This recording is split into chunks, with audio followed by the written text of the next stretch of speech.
20,000 years ago, ice covered a third of Earth's land surface. Glaciers 2 miles thick buried Chicago. Mammoths roamed where Manhattan stands. Sea level was 400 feet lower. You could walk from Asia to America, from England to France. And then, in just 10,000 years, it melted. All of it. The ice retreated, sea levels rose, forests returned, civilization began. This has happened at least 5 times in the last 2.5 million years alone, and dozens of times before that. Earth's climate isn't stable. It swings wildly from hothouse to icehouse and back. Ice ages lasting 100,000 years, warm periods lasting 10,000.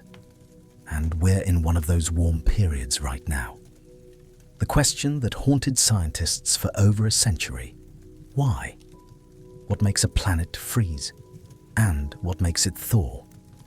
The answer is stranger than anyone imagined.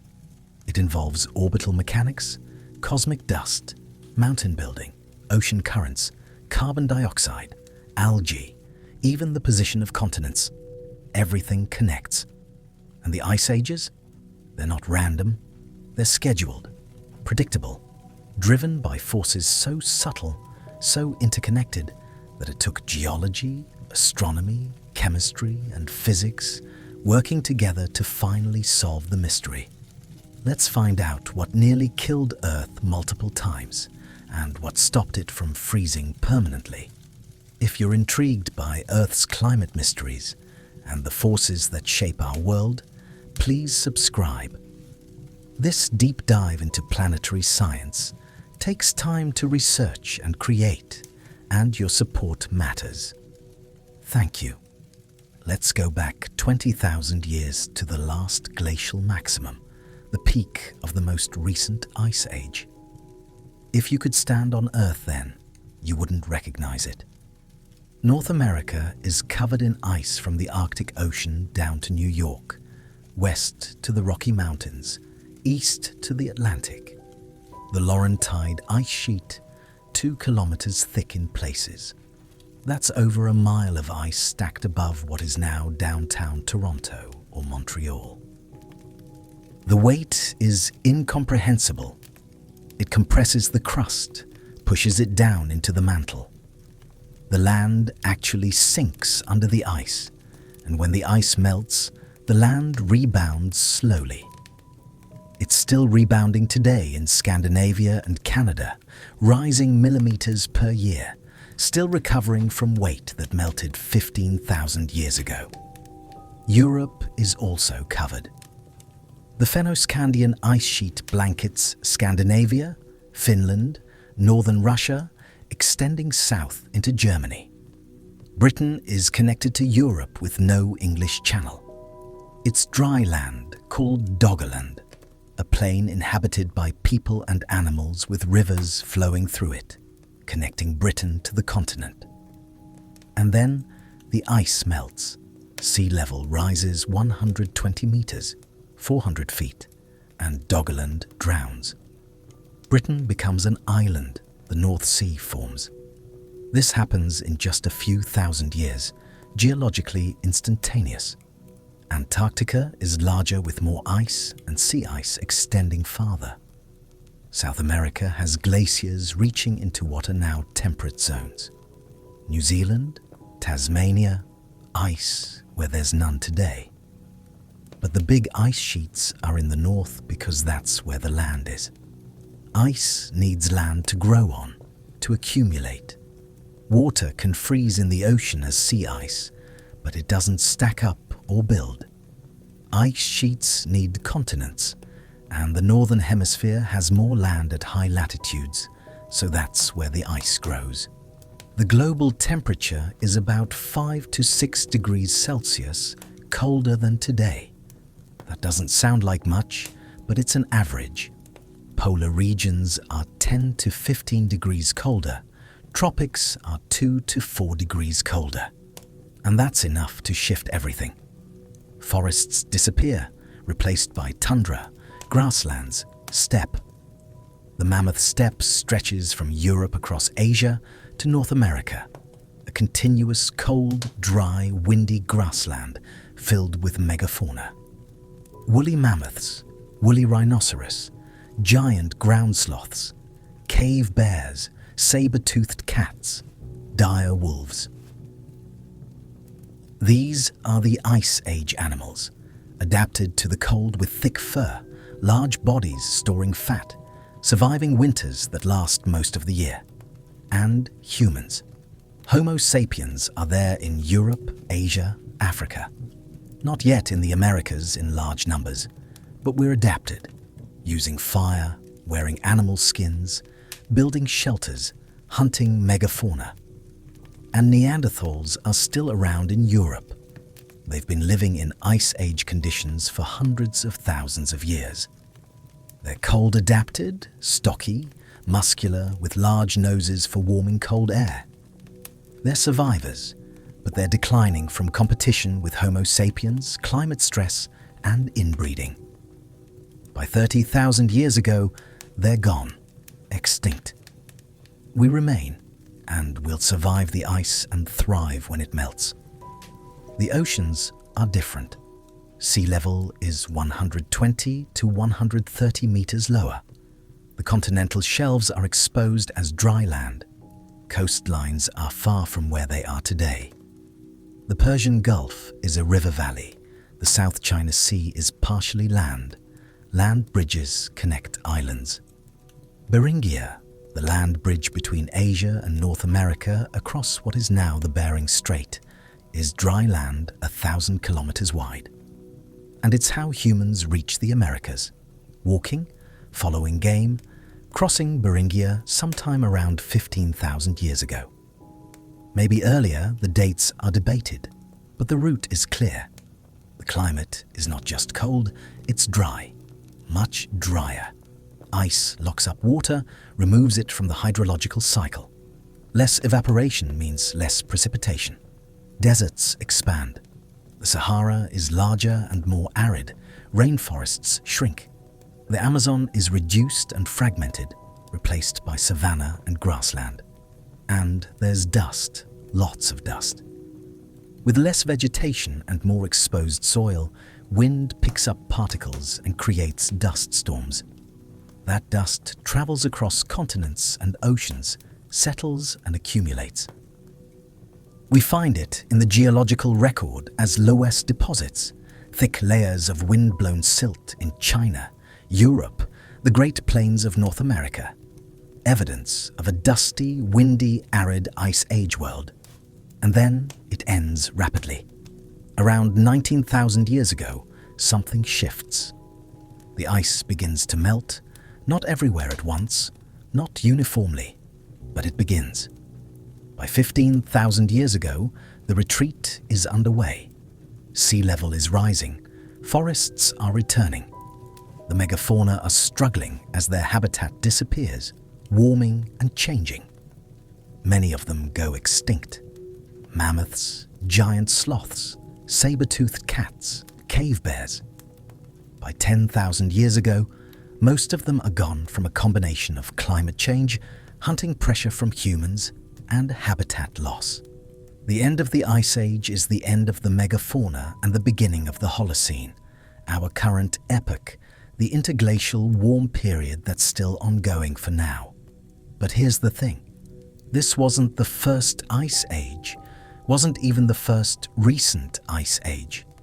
It was just the most recent peak, the Last Glacial Maximum. Before that, there was another glaciation peaking around 70,000 years ago, and before that, another around 130,000 years ago, and another and another. At least 5 major glaciations in the last 450,000 years, each one lasting tens of thousands of years, each one followed by a brief warm period, an interglacial lasting 10 to 15,000 years. And then the ice returns. It's a cycle repeating over and over.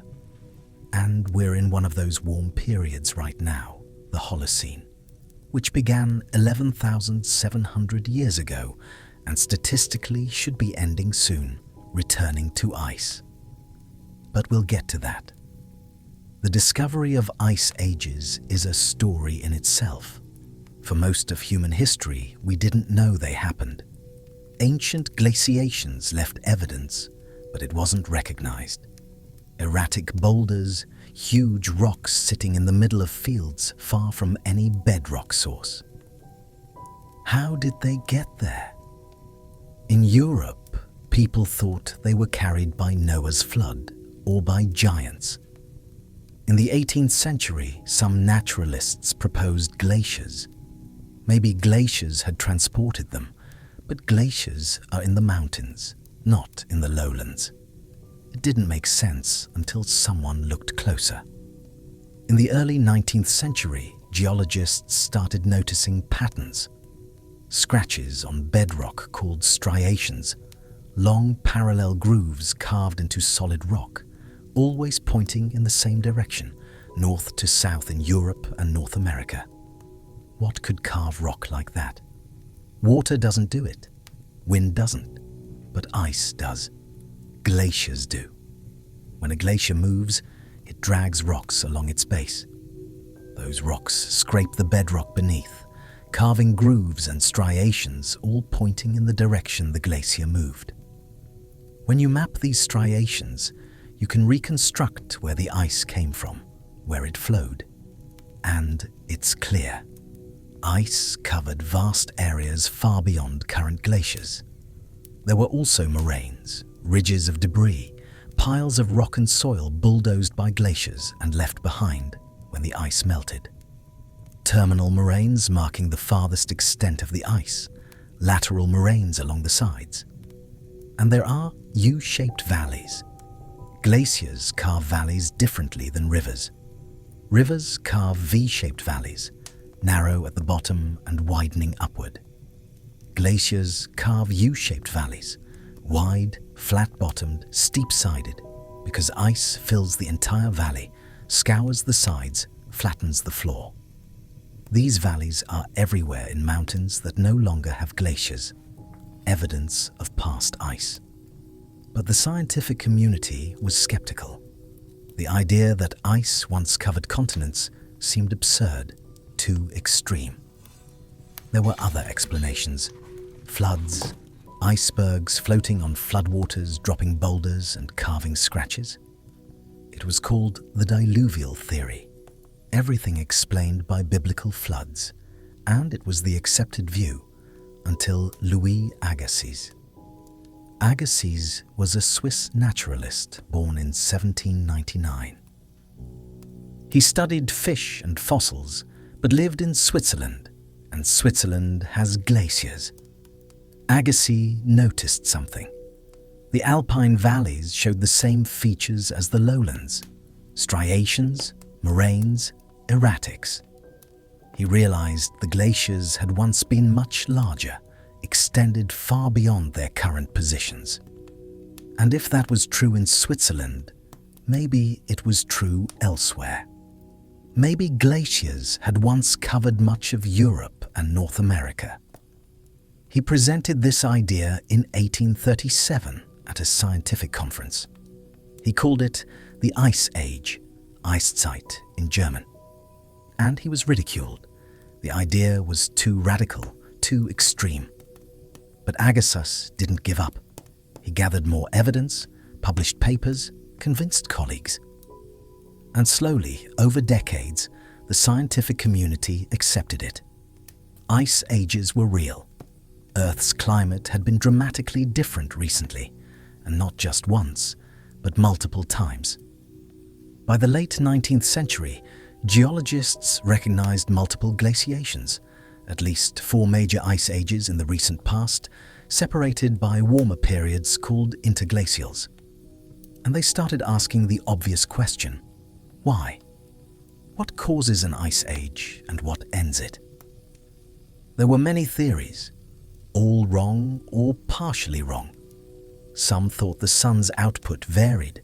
Maybe the sun periodically dimmed, causing cooling, but there was no evidence and no mechanism.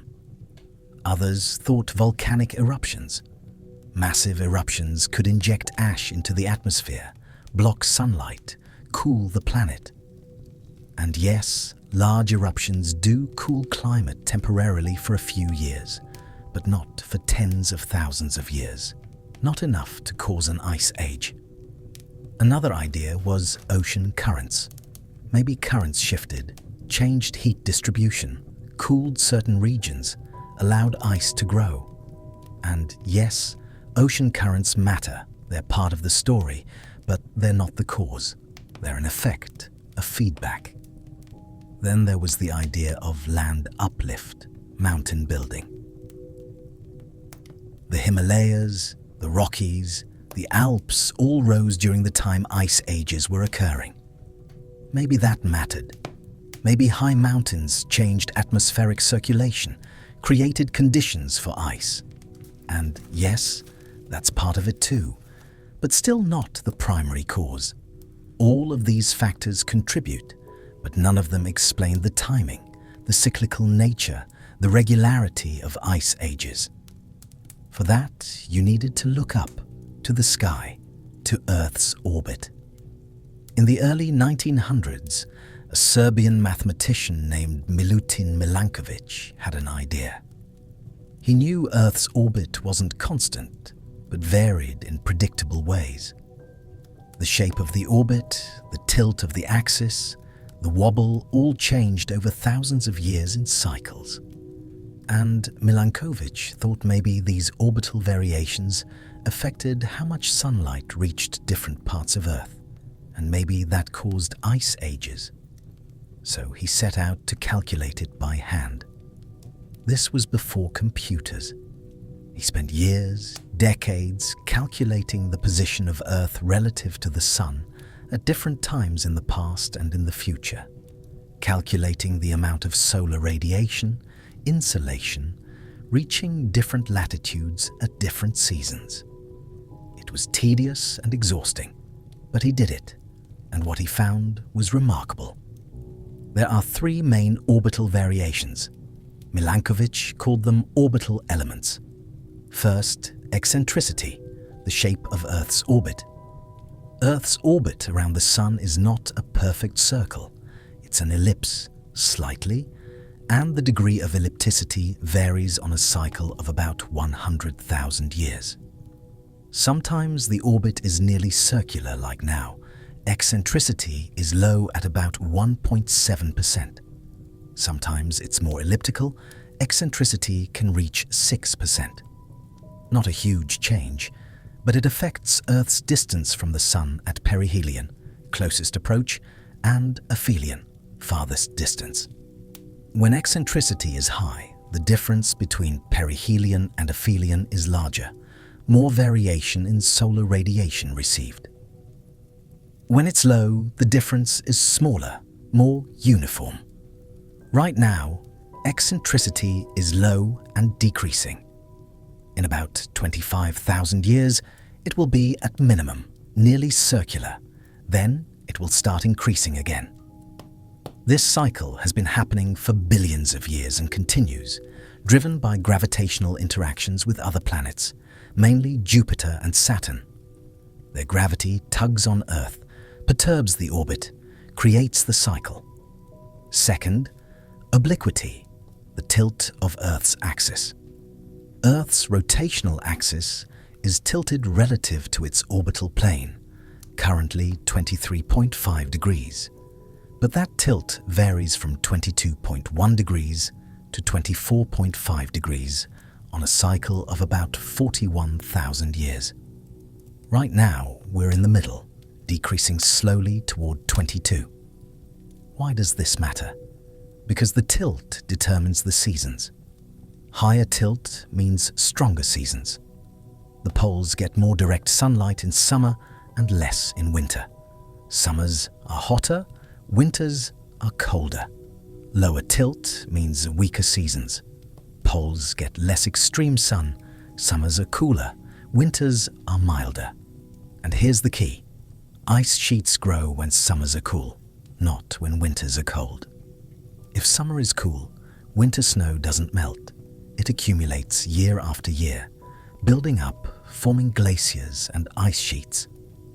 So lower tilt and weaker summers favor ice growth. Higher tilt and stronger summers melt ice and prevent accumulation. Obliquity is controlled by the moon. The moon's gravity stabilizes Earth's tilt. Without the moon, obliquity would vary wildly and chaotically from 0 to 85 degrees, making climate unpredictable and unstable. But the moon keeps it in check between 22 and 24.5. Mild variations, predictable, and those variations matter for ice ages. Third, precession, the wobble of Earth's axis. Earth spins like a top, and like a top its axis wobbles, tracing a circle in the sky taking about 26,000 years for one complete wobble. This is axial precession, and it affects which hemisphere gets more sun during summer. Right now, the northern hemisphere is tilted toward the sun in June, summer, and Earth is at aphelion, farthest from the sun, so northern hemisphere summer is cooler and milder.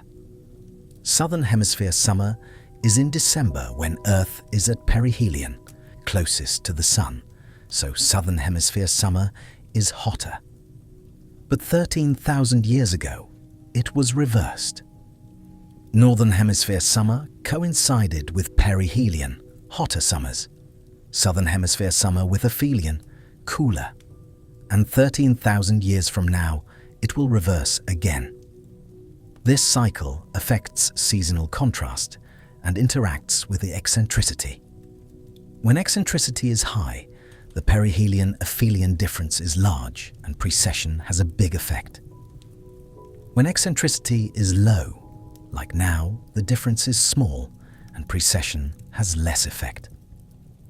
The combination creates cycles of about 19,000 and 23,000 years, both important for ice ages. Milankovitch calculated how these three cycles combined and affected solar radiation at different latitudes. He focused on 65 degrees north latitude. Why? Because that's where the ice sheets are, northern Canada and Scandinavia. If you want to understand ice ages, you need to understand summer insolation at high northern latitudes. That's what matters. And Milankovitch found that insolation at 65 north varied significantly on cycles matching the orbital variations. When insolation was low with cool summers, ice accumulated. When insolation was high with warm summers, ice melted. The cycles lined up. Eccentricity, obliquity, precession, all contributing. And the timing matched the periods when ice ages occurred and when they ended. It fit perfectly. Milankovitch published his results in the 1920s and 1940s. He wrote a book called Canon of Insolation and the Ice Age Problem. It was detailed, mathematical, comprehensive, and it was mostly ignored. The scientific community wasn't ready. There was no proof, no independent verification that ice ages actually followed these cycles. Milankovitch had theory and calculations, but no data confirming it. Not yet. That would come later, decades later, after his death. Milankovitch died in 1958, disappointed, thinking his life's work had been rejected. But he was right, and within 20 years of his death, the proof arrived from the ocean floor. In the 1960s, oceanographers started drilling into the deep ocean floor. The Deep Sea Drilling Project, DSDP. Later, the Ocean Drilling Program, ODP. They used specialized ships with drilling rigs, mounted on vessels capable of drilling in thousands of meters of water depth, and then drilling hundreds of meters into the sediment below, recovering cores, long cylinders of sediment. Continuous records, layer upon layer accumulating over millions of years. And these cores contained something extraordinary, a climate archive written in the shells of microscopic organisms. Foraminifera, forams for short. Single-celled organisms, marine plankton. They build shells called tests out of calcium carbonate. And when they die, the shells sink, settle on the ocean floor, accumulate layer after layer. And the chemistry of those shells records the environment, the temperature, the salinity, the isotopic composition of the water. It's a climate record preserved in calcium carbonate. And one isotope in particular became crucial, oxygen-18, O18. Oxygen has 3 stable isotopes, O16, O17, and O18. O16 is the most common at 99.7% of all oxygen. O18 is rare at about 0.2%. But the ratio between them, O18 to O16, varies depending on conditions, and it varies in a way that tracks ice ages. Here's how. Water molecules can have different oxygen isotopes, H, 2O with O16, or H, 2O with O18. They're chemically identical, but have slightly different mass. O18 is heavier with 2 extra neutrons, and that tiny mass difference affects physical processes like evaporation, condensation, and precipitation. When water evaporates from the ocean, the lighter molecules, H2O with O16, evaporate preferentially, slightly more easily because they're lighter. So water vapor is enriched in O16 and depleted in O18. That vapor rises, forms clouds, travels, eventually precipitates as rain or snow. And when it snows on ice sheets and glaciers, that snow is enriched in O16. The ice sheets are storing O16, removing it from the ocean, and the ocean is left enriched in O18 relatively. So during an ice age, when ice sheets are large and locking up water, the ocean has a higher O18 to O16 ratio, higher delta O18. That's the notation. And forams living in that ocean-building shells incorporate that ratio into the calcium carbonate, into the shells. And when the ice melts and returns to the ocean, the ratio shifts back, lower delta O18, and forams record that too. So by measuring delta O18 in foram shells from sediment cores, you can reconstruct ice volume, glacial cycles, climate history. It's a paleothermometer and a glacial volume meter combined.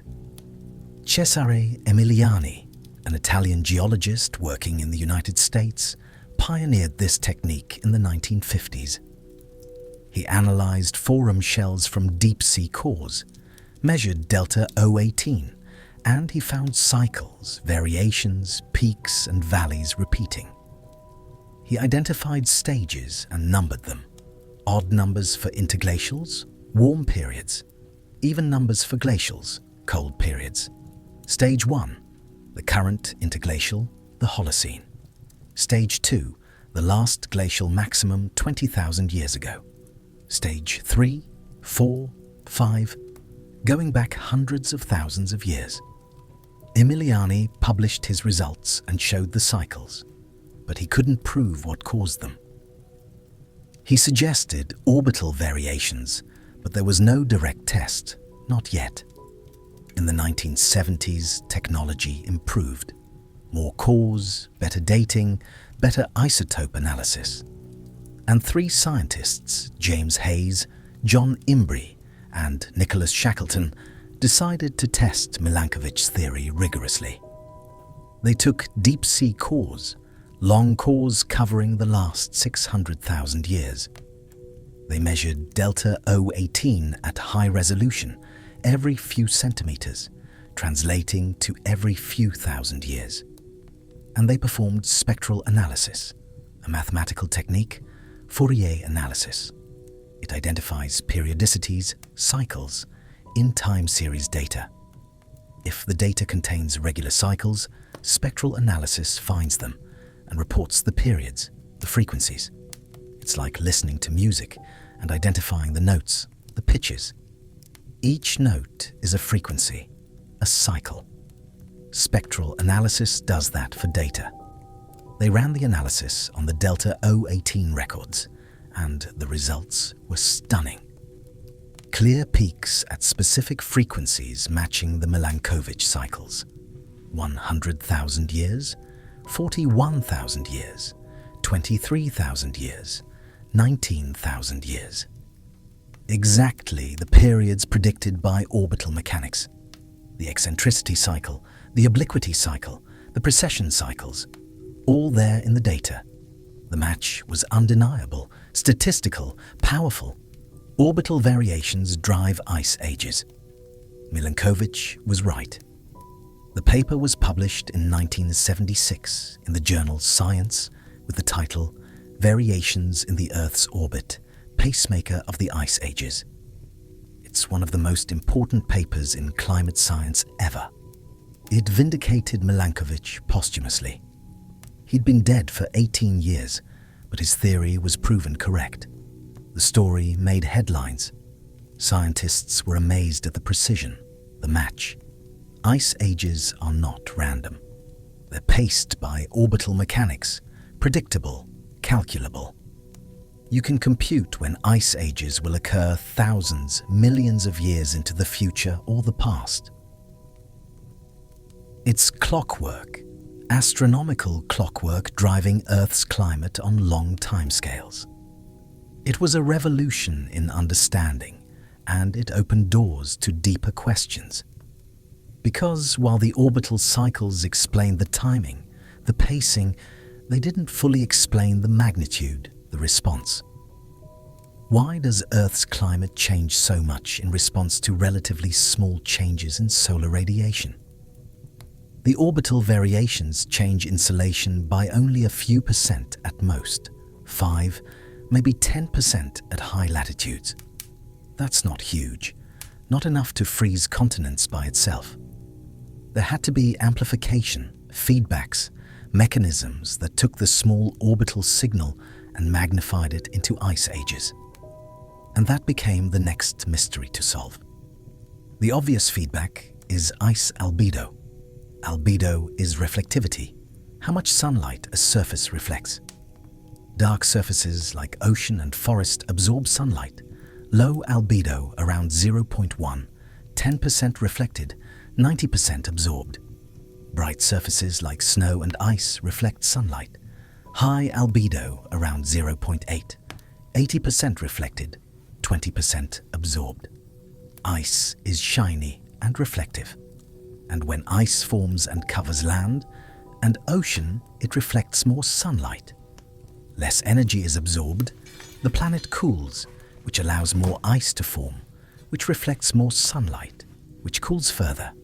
It's a positive feedback, runaway cooling. Once it starts, it reinforces itself. And the reverse is also true. When ice melts and exposes dark land and dark ocean, more sunlight is absorbed. The planet warms, which melts more ice. Runaway warming. This is the ice albedo feedback, and it's powerful. It can amplify a small initial cooling into an ice age or a small warming into deglaciation. But there's more. Carbon dioxide, CO2, greenhouse gas. It traps heat, infrared radiation, keeps the planet warm. And during ice ages, atmospheric CO2 drops significantly. We know this because we have ice cores from Antarctica and Greenland. Ice sheets preserve ancient atmosphere in bubbles, tiny pockets of air trapped in the ice. As snow accumulates and compresses, it traps air. And that air is a sample of the ancient atmosphere sealed and preserved for hundreds of thousands of years. Scientists drill ice cores thousands of meters deep, extract the ice, analyze the bubbles, measure CO2, methane, other gases. And the record is clear. During glacial periods, CO2 is low around 180 parts per million. During interglacials, CO2 is higher around 280 parts per million. That's a 50% increase from glacial to interglacial, and temperature tracks it closely. When CO2 is low, temperature is low. When CO2 is high, temperature is high. The correlation is tight and unmistakable. But here's the question: what causes the CO2 to change? Is CO2 driving temperature, or is temperature driving CO2, or both? This is critical, and the answer is subtle. The ice core record shows very high-resolution data that temperature changes slightly before CO2 by a few hundred years in some transitions. Temperature starts rising, then CO2 rises a few centuries later. So temperature is leading, and CO2 is following initially. But then CO2 amplifies. Once CO2 rises, it causes further warming, which causes more CO2 release, a feedback. So the sequence is: orbital forcing changes insulation slightly, that causes a small initial temperature change, maybe half a degree. That small change triggers CO2 release from the oceans or from other carbon reservoirs. CO2 rises, amplifies the warming several degrees more, which causes ice albedo feedback. Ice melts or grows, amplifying further. And the system swings from glacial to interglacial, or vice versa. CO2 is not the initial driver, orbital forcing is. But CO2 is the amplifier, the feedback that turns a small nudge into a large response. It's essential. Without CO2 feedback, ice ages would be mild, barely noticeable. With CO2 feedback, they're dramatic, global, transformative. So where does the CO2 come from, and where does it go? The ocean. The ocean is a massive carbon reservoir holding about 50 times more carbon than the atmosphere. Dissolved as dissolved inorganic carbon, bicarbonate, carbonate ions. And the amount of CO2 in the atmosphere is in equilibrium with the amount dissolved in the ocean. If the ocean releases CO2, atmospheric CO2 rises. If the ocean absorbs CO2, atmospheric CO2 falls. And several factors affect this. Temperature: cold water holds more dissolved gas, warm water holds less. So when the ocean cools, it can absorb more CO2. When it warms, it releases CO2. This is a feedback. Warming causes CO2 release, which causes more warming. Cooling causes CO2 absorption, which causes more cooling. But there's more. Ocean circulation, deep ocean circulation, the thermohaline circulation. It moves water between the surface and the deep, mixing, transporting heat, transporting carbon.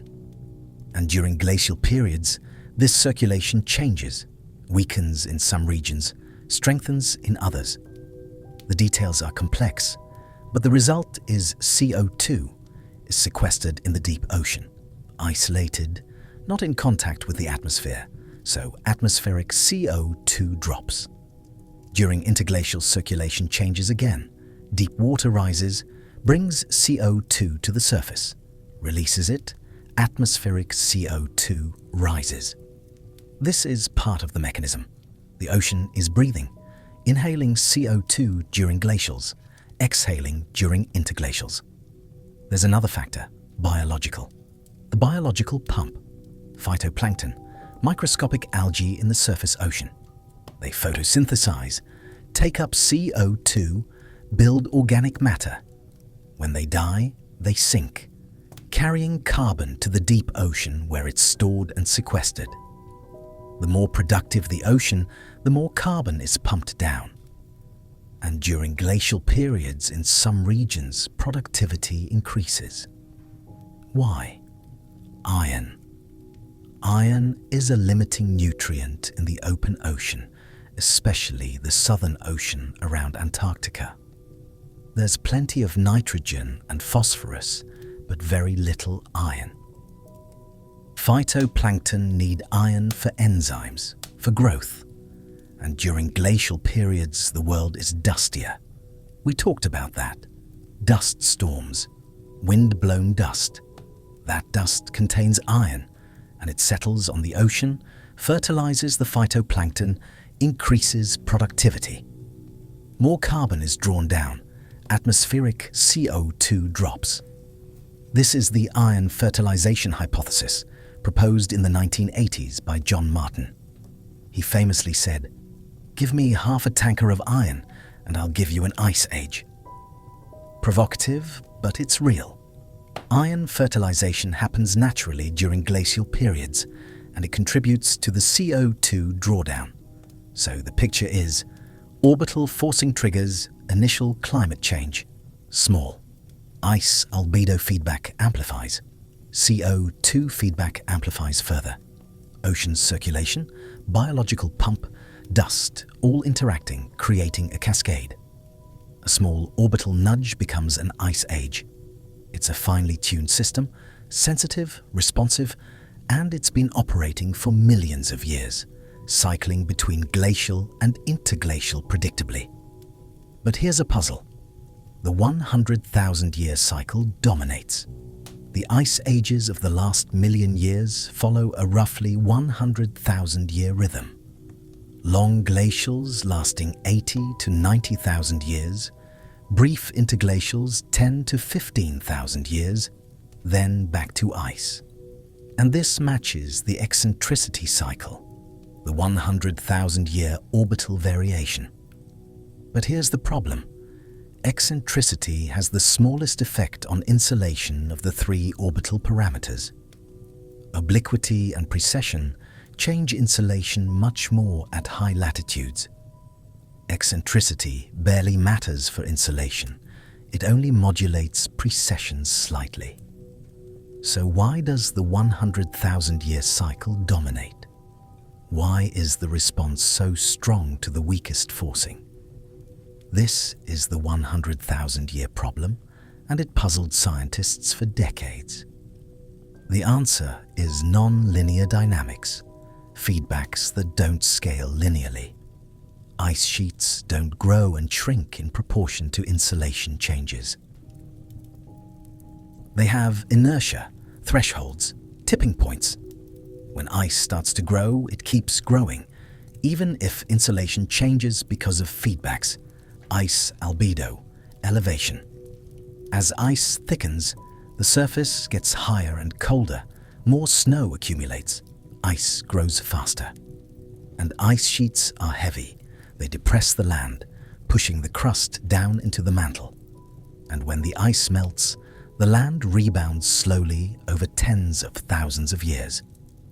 This is glacial isostatic adjustment, and it creates a lag, a delay in the system's response.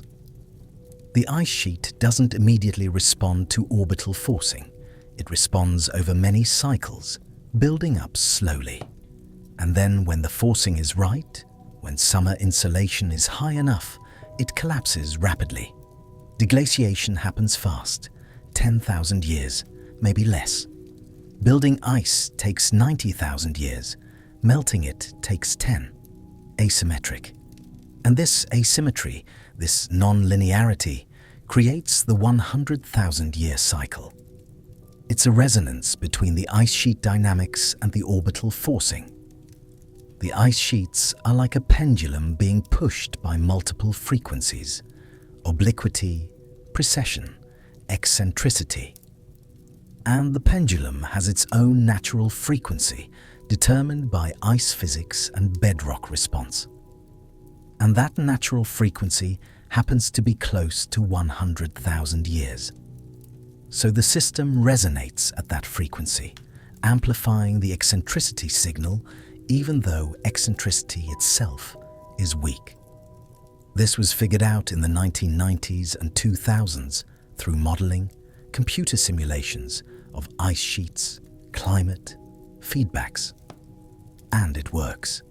The models reproduce the 100,000-year cycle from orbital forcing plus ice sheet dynamics plus CO2 feedbacks. It all fits. The mystery is solved mostly. There are still details being worked out, but the big picture is clear. Ice ages are paced by orbits, amplified by feedbacks, and shaped by non-linear ice dynamics. It's elegant, complex, and real. But here's another twist. The 100,000-year dominance is recent, relatively. If you go back before 1 million years ago, the cycle is different, weaker, less pronounced. The dominant cycle before about 900,000 years ago is 41,000 years, the obliquity cycle, tilt. Ice ages still happened, but they followed obliquity, not eccentricity. Every 41,000 years, tilt increases. Strong summers, ice melts. Tilt decreases. Weak summers, ice grows. Simple, direct. And then around 900,000 years ago, something changed. The Mid-Pleistocene transition, MPT.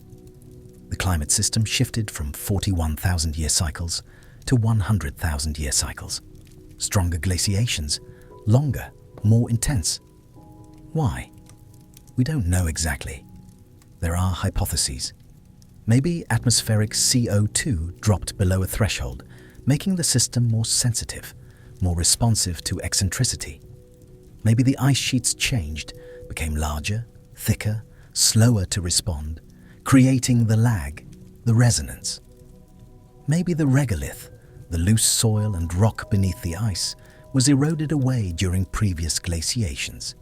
And once it was gone, ice could slide more easily, flow faster, respond differently. It's debated, active research. But the transition happened, and we can see it in the sediment cores and the ice cores. The climate shifted to a new mode, and we've been in that mode ever since.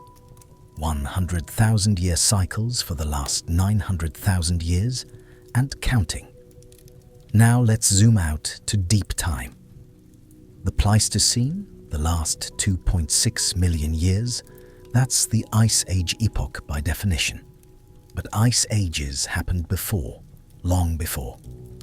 Earth's history is 4.5 billion years, and for most of that time, Earth was warm with no ice caps. Hothouse, greenhouse climate, high CO2, warm oceans, no glaciers even at the poles. The poles were forested, temperate, ice-free. This was the norm for hundreds of millions of years. The Mesozoic, age of dinosaurs, warm and ice-free. Early Paleozoic, warm and ice-free. But there were exceptions, periods when Earth cooled and ice formed, ice ages. And these ice ages are separated by hundreds of millions of years. They're rare in Earth's history. The most recent before the Pleistocene is the Permo-Carboniferous glaciation, starting around 350 million years ago, and lasting about 80 million years into the Permian. This was a long icehouse period, with ice sheets on the southern supercontinent Gondwana, covering what is now South America, Africa, Antarctica, Australia, and India, all joined together at the South Pole. Ice spread over millions of square kilometers, waxing and waning, but persistent for tens of millions of years. Why? CO2 drawdown. The Carboniferous was the age of forests, the first forests. Trees evolved around 380 million years ago, and they spread, covered the continents. Massive coal swamps with ferns, lycophytes, giant club mosses 30 meters tall. And these plants did something new. They produced lignin, a complex organic polymer in their wood for structural support. And here's the thing. Nothing could decompose lignin yet. The fungi and bacteria that break down lignin today hadn't evolved. So when these trees died, they didn't rot. They just piled up layer upon layer and eventually were buried and became coal. That's why it's called the Carboniferous, the Coal Age. Massive coal deposits all over the world from this period. and all that carbon was removed from the atmosphere and locked in the ground as coal. Atmospheric CO2 dropped dramatically, maybe to 250 parts per million or lower, comparable to pre-industrial Holocene. And the planet cooled. Ice formed on Gondwana at the South Pole and persisted for 80 million years, until CO2 rose again from volcanism, continental drift, forests declining. And the ice melted in the Permian, becoming warmer, leading into the Mesozoic, the age of dinosaurs. Before that, another ice age, the Ordovician-Silurian glaciation, around 450 million years ago. Shorter, maybe 10 million years, but intense. Ice sheets on Gondwana again at the South Pole. And this one may have been caused by the colonization of land by plants for the first time. Before the Ordovician land was barren, no plants, no soil, just rock. But in the Ordovician plants appeared primitive bryophytes and early vascular plants. They spread over the continents and they did something revolutionary. They weathered rock. Their roots, acids they secreted, broke down minerals and created soil. And that weathering consumed CO2 from the atmosphere, turning it into carbonate minerals and washing it into the ocean, sequestering it. Atmospheric CO2 dropped sharply, and the planet cooled. Ice formed, briefly in geological terms, 10 million years. And then equilibrium restored. CO2 rose from volcanism. Ice melted. But it shows life can change climate dramatically. Plants colonizing land triggered an ice age by drawing down CO2. It happened again in the Carboniferous with forests, and it's happening now with humans adding CO2, changing climate in the opposite direction. Before the Ordovician Ice Age, there's a gap, a long gap, hundreds of millions of years with no ice ages. Earth was warm, hothouse. And then we go back further to the Cryogenian, 720 to 635 million years ago. And here things get extreme. The Snowball Earth events, the most severe glaciations in Earth's history, possibly the most severe possible. Total global ice covering the entire planet from pole to pole, even the equator, frozen solid for millions of years. This is not speculation. This is geology, evidence found worldwide in rocks from that period, and it tells an extraordinary story. The evidence is glacial deposits called tillites, consolidated sediments from glaciers, rock flour and boulders mixed together and deposited by ice. And these tillites are found everywhere on every continent. That's unusual. Glacial deposits are normally confined to high latitudes where ice sheets are, but cryogenian tillites are in tropical paleolatitudes. Reconstructed from paleomagnetism, the magnetic signatures in the rocks tell you the latitude where the rock formed. And these rocks were at the equator when they formed, and they're glacial. Ice at the equator. That's a problem, because the equator gets the most sunlight. It's the warmest place on the planet always, unless the entire planet is frozen. Then even the equator freezes. And that's Snowball Earth. There's more evidence. Dropstones, large rocks found in marine sediments in the middle of the ocean far from land. How did they get there? Carried by icebergs. Icebergs carving from glaciers, floating out to sea, melting, dropping rocks onto the seafloor. And these dropstones are found in tropical marine sediments from the Cryogenian.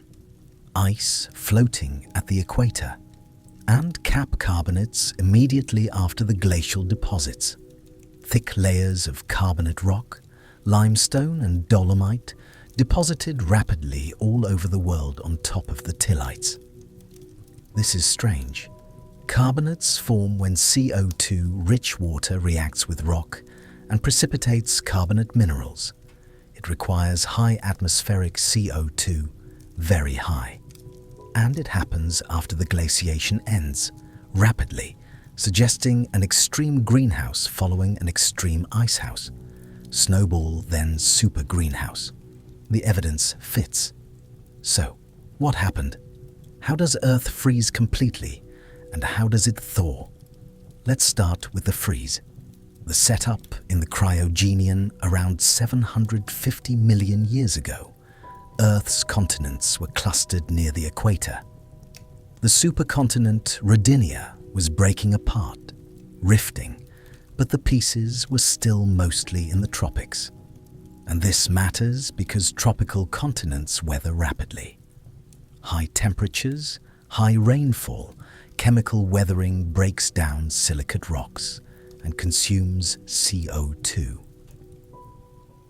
And the weathering products wash into the ocean, sequestering carbon. So continental configuration can draw down CO2. If continents are in the tropics, weathering is maximized and CO2 drops. And that's what happened. CO2 declined, climate cooled, and ice started forming at the poles. Now the feedback kicks in. Ice albedo. Ice reflects sunlight. Planet cools more. Ice spreads toward the equator. And as it spreads, more sunlight is reflected. More cooling. More ice. Runaway. Normally, this would stabilize at some latitude because the tropics get so much sunlight that ice can't advance past a certain point. But in the cryogenian, something was different. Maybe CO2 was already very low from weathering. Maybe there was a volcanic eruption injecting sulfur, temporarily cooling climate and pushing ice past the critical latitude. Or maybe an asteroid impact with dust blocking sunlight. We don't know the trigger, but once ice reached about 30 degrees latitude north and south, it was unstoppable. Runaway ice albedo feedback took over, and within a few thousand years, maybe less, ice covered everything pole to pole, equator, everything frozen. Sea ice maybe 10 meters thick at the equator, thicker at the poles, reflecting 90% of sunlight. The planet became a white ball, a snowball. Global temperature dropped to minus 50 degrees Celsius or lower. Earth was frozen. And here's the terrifying part. It stayed frozen for millions of years. The Sturtian glaciation from 720 to 660 million years ago, 60 million years frozen. The Marinoan glaciation from 650 to 635 million years ago, 15 million years frozen. How did life survive? That's a mystery. Life existed, we know, because it continued after the snowball. But how? The surface was frozen, the oceans covered in ice. Photosynthesis would have been nearly impossible with no sunlight reaching the water beneath the ice. But maybe in the tropics the ice was thinner or slushy, letting some light through. Or maybe near volcanic vents, hydrothermal vents on the seafloor, there was warmth and liquid water, chemosynthetic ecosystems surviving and clinging to life.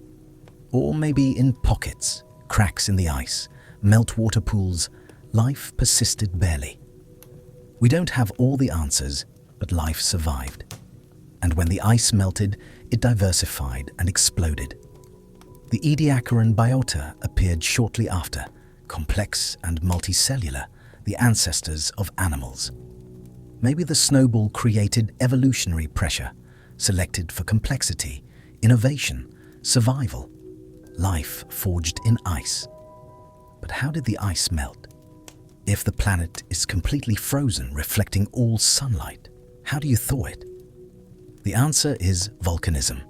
Volcanoes don't stop during a snowball. Plate tectonics continues. Subduction, volcanism. CO2 is released into the atmosphere from volcanic eruptions. And normally that CO2 is removed by weathering, by rain dissolving CO2 and weathering rocks. But on a snowball, there's no liquid water on the continents. Everything is frozen. No rain, no weathering. So CO2 accumulates in the atmosphere year after year, century after century, millennium after millennium, for millions of years.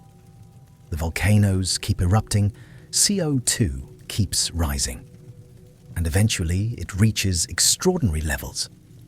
Estimates suggest up to 140,000 parts per million, maybe higher.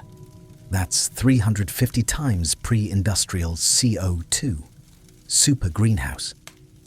And at that point, the greenhouse effect is so strong that even with ice reflecting sunlight, the planet warms. The ice at the equator starts to melt. And once it starts, runaway feedback again, but in reverse. Ice melts, exposes dark ocean, absorbs sunlight, warms more, melts more ice. Within a few thousand years, the ice is gone completely, and Earth swings from icehouse to extreme hothouse, super greenhouse. Temperatures soaring maybe 40, 50 degrees Celsius at the equator. Hot, humid, violent storms. And all that CO2 in the atmosphere reacts with the rocks. Weathering on steroids. Carbonate minerals precipitate rapidly, forming the cap carbonates, thick layers deposited in a geological instant. Evidence of the aftermath, the recovery. Over the next million years, CO2 is drawn back down by weathering and by the ocean. Climate stabilizes and returns to normal. And life recovers and diversifies. The snowball is over. But it happened twice in the Cryogenian, and possibly other times earlier in Earth's history. Around 2.2 billion years ago, there's evidence of another snowball, the Huronian glaciation, associated with the Great Oxidation event, when oxygen first appeared in the atmosphere. Oxygen reacted with methane, a greenhouse gas, destroyed it, removed the greenhouse effect. Planet cooled and froze. Another snowball, maybe. The evidence is less clear but possible. Earth has a history of extreme climate swings from hothouse to snowball and back. It's happened multiple times over billions of years. And here's the key insight. Ice ages, snowball or otherwise, require specific conditions long term. They require low CO2, and low CO2 requires a mechanism to draw it down and keep it down for millions of years. That mechanism is weathering, silicate weathering, the reaction of CO2 with rocks. Consumes CO2, produces carbonates.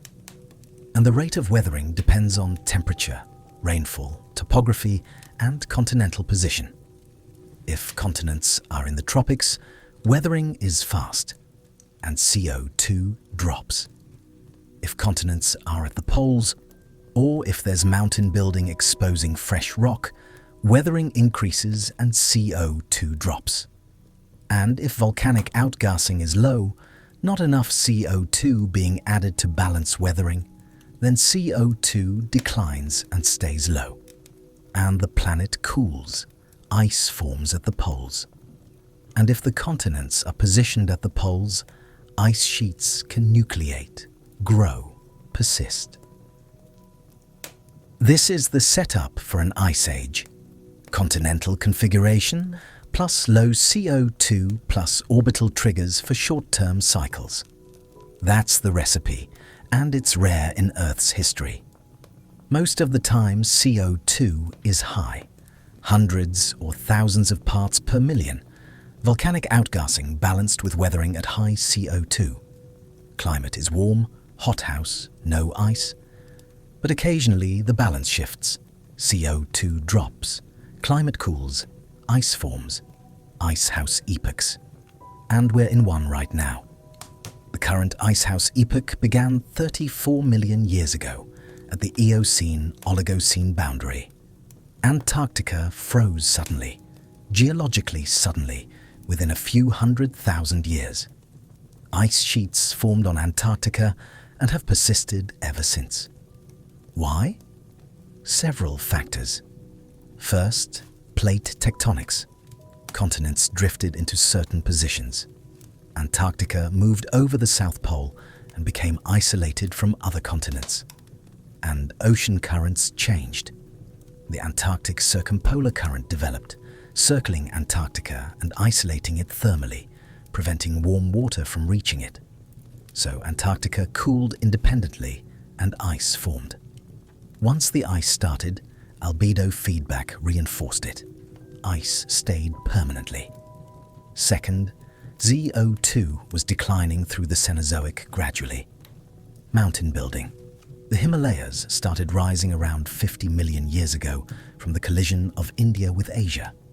Uplift, exposing fresh rock, increasing weathering, drawing down CO2. The Rockies also rising, the Andes, global mountain building accelerating weathering. CO2 dropped from maybe 1,000 parts per million in the Eocene to 400 parts per million by the Oligocene and lower into the Miocene. As CO2 dropped, climate cooled and ice became possible. By 20 million years ago, Antarctica was fully glaciated with ice sheets kilometers thick. But the northern hemisphere was still ice-free, warm, forests in the Arctic, Greenland green. And then, around 3 million years ago, at the Pliocene-Pleistocene boundary, the northern hemisphere started freezing. Greenland ice sheet formed. And around 2.6 million years ago, the Pleistocene began. Ice sheets on North America and Eurasia, growing, melting, cycling, driven by Milankovitch cycles. Orbital variations triggering glacial-interglacial cycles. And we've been in that mode ever since for 2.6 million years. Ice age cycles every 100,000 years. Glaciation, deglaciation, glaciation, deglaciation, over and over, 20 to 30 cycles. And we're in an interglacial right now, the Holocene, which began 11,700 years ago when the last ice age ended and the ice retreated and civilization began. Now here's the question everyone asks. When is the next ice age? If ice ages are cyclic and predictable, driven by orbital mechanics, we can calculate when the next one should occur, right? And the answer is complicated. Based on orbital cycles alone, we should be approaching the end of the current interglacial. Interglacials typically last 10 to 15,000 years. We're at 11,700, so statistically we're near the end. And the orbital configuration is shifting slowly toward conditions that favor ice accumulation. Eccentricity is decreasing, orbit becoming more circular. Precession is moving toward northern hemisphere summers, coinciding with aphelion, farther from the sun, cooler summers. Obliquity is decreasing, weaker seasons. All of these favor ice growth in the northern hemisphere. So the natural expectation without human influence is that the next glaciation would begin in the next 1 to 5,000 years. Gradual cooling, snow accumulating in northern Canada and Scandinavia, ice sheets starting to grow over tens of thousands of years, building into the next full glaciation. That's the natural cycle. That's what should happen. Except humans have changed the equation. By burning fossil fuels, coal, oil, gas, we've added massive amounts of CO2 to the atmosphere in just 200 years. Atmospheric CO2 was 280 parts per million in 1800, pre-industrial natural interglacial level. Now it's 420 parts per million and rising rapidly, 2 parts per million per year. We've increased CO2 by 50% in 2 centuries. And CO2 is a greenhouse gas, traps heat, warms the planet. Global temperature has risen 1.1 degrees Celsius above pre-industrial and climbing. We're in uncharted territory. CO2 levels this high haven't been seen in 3 million years. The Pliocene, when the planet was warmer, sea level 20 meters higher, no ice on Greenland. We're heading back there unless we stop emissions. And here's the irony. We've postponed the next ice age. Climate models and simulations show that with current CO2 levels, the next glaciation won't happen for at least 50,000 years, maybe 100,000 or more depending on emissions. The orbital triggers are still there, but the CO2 is too high. Ice can't grow. Summers are too warm. Snow melts every year. No accumulation. We've broken the cycle, the natural rhythm that's been operating for 2.6 million years, interrupted by human activity. We've prevented an ice age accidentally by warming the planet. That sounds like good news, right? No ice age, no glaciers burying cities. But it's not good news because we've swung too far in the other direction. We're not stabilizing at a comfortable interglacial climate. We're overshooting into conditions Earth hasn't seen in millions of years, hotter than any interglacial in the Pleistocene. And the rate of change is unprecedented, faster than anything in the geological record except asteroid impacts or supervolcano eruptions. Natural climate changes happen over thousands, tens of thousands of years. We're changing climate in decades, 100 times faster. And ecosystems can't adapt that fast. Species can't migrate that fast. Ice sheets are melting, sea level is rising, weather patterns are shifting, extreme events increasing. We've created a different problem than ice ages. We've created rapid anthropogenic warming, and it's an experiment with no historical precedent. Here's what ice ages teach us about climate. Climate is not stable. It's dynamic and responsive to small changes in forcing. Orbital variations change insolation by a few percent, and the planet swings between ice age and interglacial. Feedbacks amplify small signals into large responses. CO2, ice albedo, ocean circulation, dust, biology, everything is connected. The climate system is sensitive, and that sensitivity works both ways. Small cooling can trigger an ice age, small warming can trigger deglaciation. And we're applying large warming, not small. We're adding CO2 faster than volcanism, faster than any natural process except catastrophes.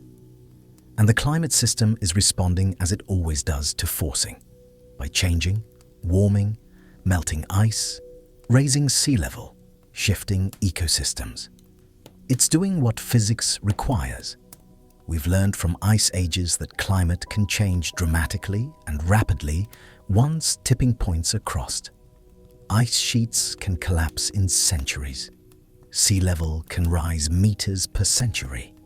It's happened before during deglaciation. Meltwater pulse, 14,000 years ago. Sea level rose 20 meters in 500 years. 4 centimeters per year sustained for centuries. That's catastrophic for coastal cities, for civilization. And we're potentially triggering similar changes now by warming the planet and melting Greenland and Antarctica. The ice sheets are vulnerable. We know this from the past. The other lesson is timescales. Natural climate changes operate on geological time, thousands or millions of years. Life adapts, species migrate and evolve, ecosystems shift gradually. There's time to adjust. But human-caused climate change is happening on human timescales, decades, a century. There's no time to adapt naturally.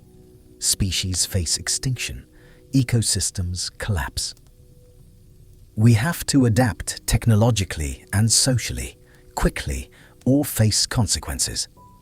And the consequences are severe. Crop failures, water shortages, extreme weather, sea level rise, displacement of millions or billions of people. We're testing the resilience of civilization against rapid climate change, and it's not clear we'll pass the test. But there's another perspective, geological. In the deep time of Earth's history, this moment is a blip, a brief anomaly. In a billion years, the sun will be brighter and Earth will be too hot for life anyway. Oceans will evaporate regardless of what we do now. In 100 million years, plate tectonics will reconfigure continents. Climate will change naturally. Ice ages will come and go, or not, depending on continental positions and CO2 levels and orbital cycles. Humanity might not be here. We might go extinct like 99% of all species that ever lived. Or we might survive, evolve, spread to other planets and other stars, become something unrecognizable. The point is, Earth will continue. Life will continue in some form. Climate will stabilize eventually on geological timescales, thousands of years after we stop adding CO2. The carbon cycle will restore balance. Weathering will draw down excess CO2. Ocean chemistry will equilibrate. Ice will return or not, depending on where the system settles. Earth has been much hotter than now and much colder. It survived snowball events, hothouse climates, asteroid impacts, supervolcano eruptions, mass extinctions. And life persists, adapts, evolves. Earth is resilient on deep time scales. But we are not resilient on those scales. Civilization operates on decades and centuries. We need stable climate, predictable seasons, reliable rainfall. Agriculture depends on it. Infrastructure depends on it. Society depends on it. And we're destabilizing the climate, forcing it into a new state rapidly. And that's the risk. Not that Earth will die, but that civilization will collapse or be severely damaged, that hundreds of millions will suffer, that ecosystems we depend on will fail. That's the concern, and it's legitimate. So what do? The ice ages teach us that climate is controllable in principle. Change CO2, change climate. It's that simple and that complicated. We've proven we can change CO2 rapidly. We've done it by accident through fossil fuels. Now the question is, can we change it deliberately, intentionally in the right direction? Can we reduce emissions, remove CO2 from the atmosphere, stabilize climate at a level suitable for civilization? It's possible technologically. We have renewable energy, solar, wind, nuclear. We have carbon capture, reforestation, soil carbon sequestration. The tools exist. The challenge is implementation, political, economic, social. Getting billions of people and hundreds of nations to coordinate, to act collectively and rapidly. That's the hard part. But it's necessary because the alternative is unmanaged climate change, accelerating into dangerous territory, irreversible tipping points, ice sheet collapse, permafrost thawing, rainforest dieback, feedbacks that we can't control once started. And that is the nightmare scenario, runaway warming beyond our ability to stop. But let's end on a note of perspective. 20,000 years ago, our ancestors survived an ice age. Glaciers 2 miles thick, sea level 400 feet lower, megafauna roaming cold, dry, harsh conditions. And they made it through with stone tools, animal skins, fire, and cooperation. They adapted, innovated, survived. And when the ice melted, they thrived. Built civilizations, agriculture, cities, writing, science. Everything we have today traces back to those survivors who endured the ice and flourished in the warmth. We are their descendants. We have technology they could never dream of. Knowledge, understanding, tools, resources. If they could survive an ice age, surely we can navigate climate change if we choose to. If we act intelligently, collectively, with foresight. The ice ages are not just ancient history. They're a reminder that climate changes, always has, always will, and life adapts or perishes. The question for us is whether we'll adapt intelligently, preventing the worst, or whether we'll stumble into catastrophe, avoidable, predictable, preventable. The choice is ours. The ice ages taught us climate is powerful, sensitive, interconnected. Now we get to apply that knowledge to our own survival. Let's hope we're wise enough to do so. 20,000 years ago, ice ruled Earth. Then it melted in a geological instant. The cause was orbital mechanics setting the rhythm, CO2 feedbacks amplifying the signal, ice albedo runaway, ocean circulation changes, everything connected. Ice ages are not anomalies. They're normal for this planetary configuration with continents at the poles and moderate volcanic CO2. Milankovitch cycles will continue forever. The orbital dance is clockwork. But whether Earth responds depends on CO2 levels and continental positions. We live in an icehouse epoch with periodic glaciations, not the norm for Earth history. Most of the past 500 million years was ice-free hothouse.